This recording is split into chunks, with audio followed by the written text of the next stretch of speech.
So in this video, we're going to start to take a look at pointers and addresses. And I'll probably have a few different videos that really touch on this idea, and it's something that you're going to see sort of consistently as you're working in C and lower level languages like C. Now, generally, people will tell you that pointers are very complicated and very complex, and there is a little bit of complexity towards pointers and addresses. However, you'll see that if you understand some of the more low-level concepts, it's really not that hard. And I hope that through this video, I can help to make this concept a little bit easier and more understandable for you to be able to, use in your everyday programming. So generally, we're going to start off by talking a little bit about something, that's very basic in programming, which is how do variables really work?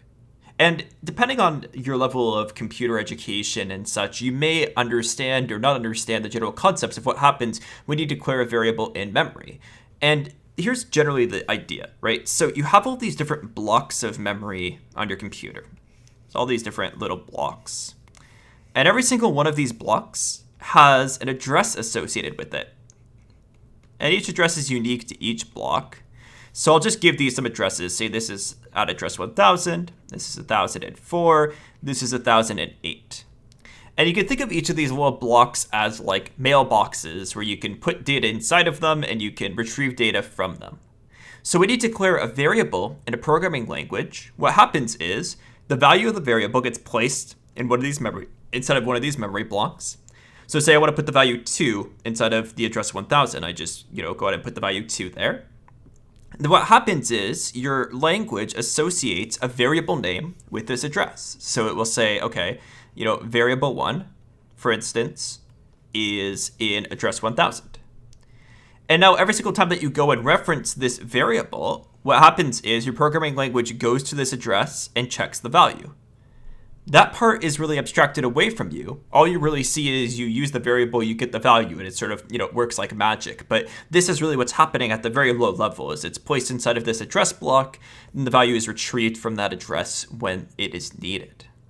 What happens is in C programming, you can actually reference these addresses that are associated with a variable. There's a lot of different reasons why you might do that, and we'll talk about some of those reasons as we go on through this course. But I want to show you that general idea first. We'll come over to our operating system here, which has locked me out, log myself back in. And you'll see that I have this very basic program, which has this int I equals 10, and it returns 0. Now what I want to do is I want to be able to see the address of this variable. Where is this variable actually stored? The way that I could do that is I could do printf, and I could say, the address of I is, and then I put %p. That's the format used for addresses in printf. And rather than putting the value of I, I'm going to put this ampersand in front of it. The ampersand means get the address of the variable I and print that. That's generally what this code is doing. It's getting the address of I, and it's printing that value onto the screen. Now let me show you what happens when we do that. So I'm going to go ahead and compile this, and I'm going to run this. And you see that I get like this really interesting hexadecimal number. Maybe it looks a little complicated. It's a bit of a long string here. Let me add in the new line character first so you can see it a little bit more clear, and then we'll talk a bit about that. So what's happening here is basically clear that off. We'll run this again. You see that we get this long address here. This is the memory location of the variable I. Every single time that we go and reference this variable I, what C does is it goes to this location and it checks the value. So when we first initialize this, what happens is C goes into this block here, this memory block here, and it places the value 10. So if we go and retrieve this value, for instance, if I were to print out that value, so if I say printf, the value of I is, and in this case I do %d because I'm getting an integer value rather than an address, you'll see this sort of process. Basically what's going to happen is it's going to go into that address location, it's going to get the value. And we can see that that is the case when we run this. You see we get 10. That's the value. This is the address, the location in memory where this value is stored. And that is mainly what the idea of addresses is going to be. Now when we talk about pointers, what happens is rather than having a variable that stores a value like 10, we can have a variable that stores a memory location. And what we could do is we can point to that memory location. So that's sort of an interesting idea. Let's take a look at how that works. What we do is we declare a variable that has the same type of the thing that we're pointing to. So in this case, I'm going to be pointing to the integer I. And I can call this star p, and I can set it equal to the address of I. This star here indicates that we're declaring a pointer, and that pointer is equal to the address of I. Now, let's see what happens if I try to print out some things related to the value p. What if I just print out the value p here?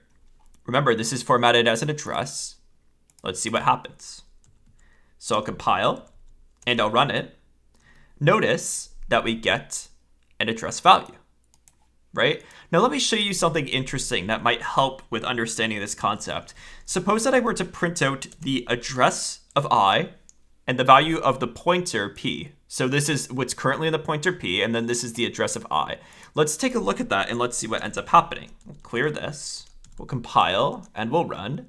Notice that these two things are the exact same. So what's stored inside of the pointer p is simply the address of I. Okay, so that hopefully is an intuitive idea, right? That this is really just storing an address. Then a question would come up, well, how do we get the value of p?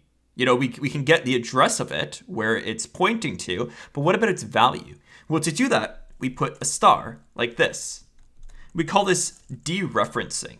We're dereferencing this value, so we're not looking at the address anymore, we're looking at what it references, in this case, the value. So let's take a look at that. If I compile this and I run it, do you see that I get now the value 10? So you can see that I'm actually getting the value 10 because I'm getting what is located at that address. So the pointer p points to a location. So it points to a memory location, and we can get the value at that memory location by dereferencing it using this star. And then the ampersand gives us that address. And this is the very fundamental idea of pointers and addresses. We're going to continue to see this as we continue on with C programming, so don't worry, you'll see this concept come up many, many times, and we'll continue to drill down that concept to make sure that it really makes sense. But what I want to do right now is I just want to give you a little bit of context towards why. Why pointers? Why would we want to do something like this? Well, if you've taken a look at some of the low-level videos that I've posted online, or if you've taken a look at anyone else's low-level programming videos, you'll know that in a lot of instances, we need to do some of this memory manipulation where we have, say, data that's stored in consecutive blocks of memory, and we're able to get the first block and we need to move to other blocks. So let me give you an example. When you store a list of values, say you have the values 1, 2, 3, and 4. What happens in memory is they're stored like this. 1 is in one block, then 2 is in the next block, 3 is in the block after, and 4 is in this block here. And now, again, let me talk a bit about addresses. Suppose that these have different addresses. This is address 1000, this is 1004, 1008, and 1012, we'll say. So these are just like decimal addresses incrementing by 4 each time. What happens is, when we're looking at this list of numbers, inside of the internals of your programming language at the very low level, what's really happening is your programming language is storing a reference to the starting point of this particular list of values. So we're storing a reference to this particular starting point here.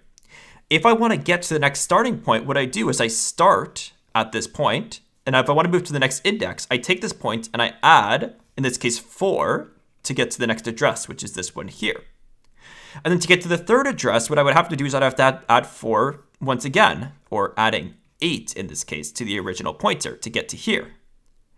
This is actually the way that things work at the very low level. So by being able to work with pointers, you can actually better understand how this memory is really being managed at the lower level. And when you work with C and you work with things like arrays and strings, you're really going to be working with pointers where you have a reference to the beginning and you need to be able to get to other values inside of those lists of values. So this is really why we typically work with pointers.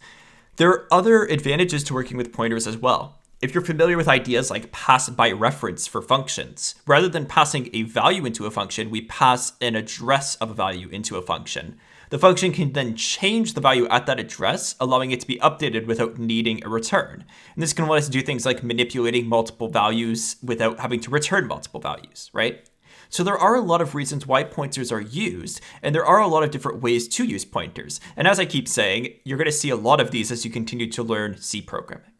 So this gives you a very high-level introduction to really what are pointers and why are we generally going to use them. In the next few videos, I'm going to be talking about some other concepts, but we're going to see these ideas of pointers again as we're doing things like taking inputs for values and this type of idea. So we'll continue to drill in these types of concepts as we continue on with the remainder of these videos. So thank you so much for watching, and I'll see you in the next video.